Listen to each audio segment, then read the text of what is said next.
Chantilly, art et élégance, Richard Mille, première édition. Un véritable succès dans le parc du château de Chantilly, où plusieurs milliers de spectateurs ont apprécié l'événement unique qui leur était offert.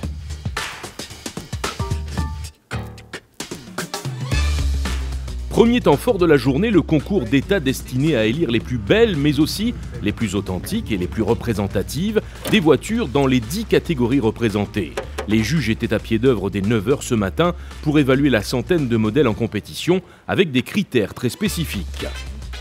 Alors il y a plusieurs critères, l'authenticité, la conservation, est-ce qu'elle a gardé sa carrosserie d'origine? Donc à chaque fois on pose la question, avez-vous refait la carrosserie? Est-ce que c'est bien? Et si elle est refaite, est-ce que c'est parfait? Quel est un palmarès? L'état de marche? Donc ça c'est un peu le petit détail, de dire bon, elle est parfaite, mais est-ce qu'elle est parfaite à rouler? Parce que c'est pas seulement une sculpture, il faut que ce soit une automobile, il faut qu'elle fonctionne.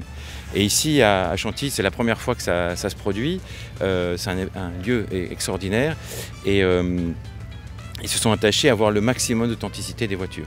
À la limite, peu importe s'il y a des pètes de peinture, s'il y a des choses qui ne sont pas shiny, comme diraient les Américains, mais il faut que la voiture soit vraiment authentique au départ.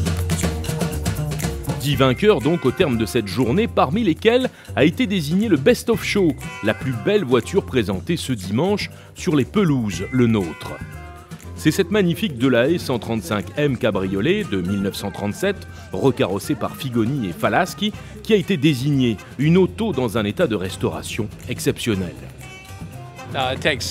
Ça nous a pris 2 bonnes années car bien sûr je voulais avoir toutes les informations précises pour la refaire au plus près de lorsqu'elle est sortie de l'usine.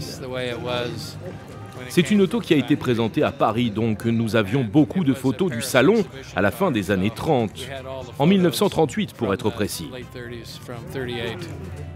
Autre volet de cette journée, le concours d'élégance mélangeant le design automobile et la haute couture.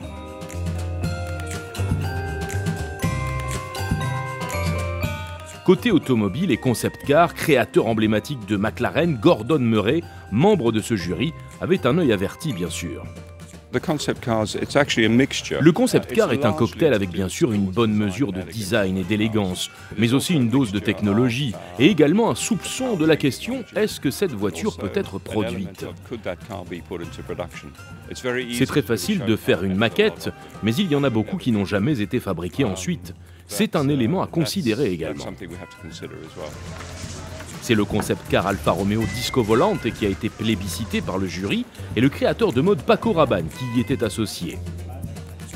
Les clubs de marque étaient aussi distingués par un prix et c'est le club Delahaye qui remporte le concours 2014.